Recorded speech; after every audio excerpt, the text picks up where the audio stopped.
A few years ago, I heard something that was fairly alarming, and that was that the Catholic Church wanted to alter the Lord's Prayer. But the reasoning that the Roman Church gave is they felt it was confusing. The part they felt that was confusing was found here in verse 13 of chapter 6, and lead us not into temptation.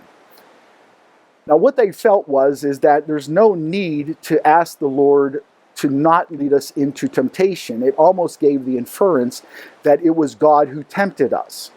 And so the scholars got together, the committees got together, and they felt that this would have been a better translation. Here's what they suggested: abandon us not when in temptation. Now, when I heard this and when I read this, I was shocked and dismayed. The words that should have been changed should not have been the words concerning leadership or the words concerning temptation. What should have been changed are the words us not, because that's where the problem lies. The text probably would have been better translated, lead us away from our temptations. Now, whether your interpretation of temptations are trials that the Lord takes us through because we need to have our faith tested, such as 1 Peter brings out, or such as we see in the desert tempting or trials of Israel when they were faithless, God wanted to see if they would obey. And so there was a trying of their faith. And so whether you're asking God not to put you through an unnecessary trial of your faith, or whether it is probably the more common temptation, which is not God tempting us, but rather, as 1 James puts it, let no one say when he is tempted, I am being tempted by God, for God cannot tempt anyone with evil. He himself tempts no one.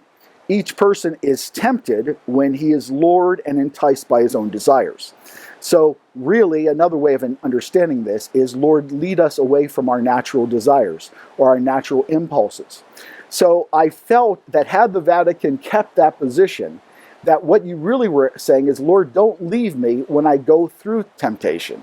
They would have made a drastic alteration and mistake, because what we're asking the Lord to do is to take us above and over our natural will. Lead us in spite of ourselves. Lead us over our natural inclinations. The Apostle Paul was very strong on the fact that you have two natures, and that unless something overrides your old nature, you are going to fall into temptation. It is only the grace of God that keeps us from getting into all kinds of evil and deeply disturbing behavior. The Apostle Paul says, I know that nothing good dwells within me, that is, in my flesh. I have a desire to do what is right, he says, but not the ability to carry it out. Do you understand that? You do not have the ability in your natural man to carry out God's desires. There is nothing in you that is good enough to do God's will. So what does that mean? That means something, namely God, has to come and assist you to overcome what is in you. That is what this prayer is about. Lord, lead me away from the things that tempt me. Lead me away from my natural inclinations.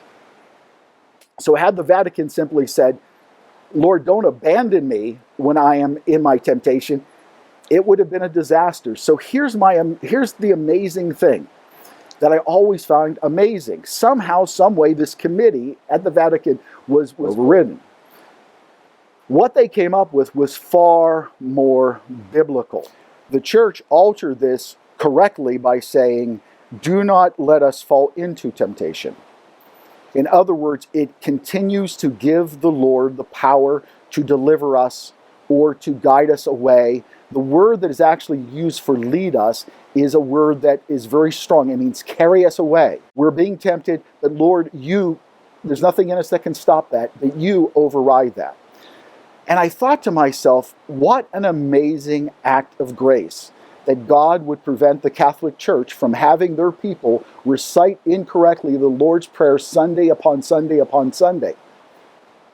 And what I thought to myself is, by the mercies and grace of God, the Catholic Church actually got it right. And it wouldn't surprise me if it was the Pope himself who altered this in some way or decided that this was a better translation. Caiaphas prophesies, and he basically says this: it is better for you that one man should die for the people, then the whole nation should perish. And then it goes on to say, for he did not say this of his own accord, but being the high priest that year, he prophesied that Jesus would die for the nation. See, God still honors an office, and I believe he still honors the Catholic Church and a lot of their decrees, because of the fact that, much like the high priest, although the high priest was almost oblivious to the accuracy that he was prophesying, he still spoke the truth. So why do I say all of that? Because what I want to talk about this morning needs the power of God to override our natural inclination. Perhaps it is the most difficult sin that you will ever have to overcome in your life.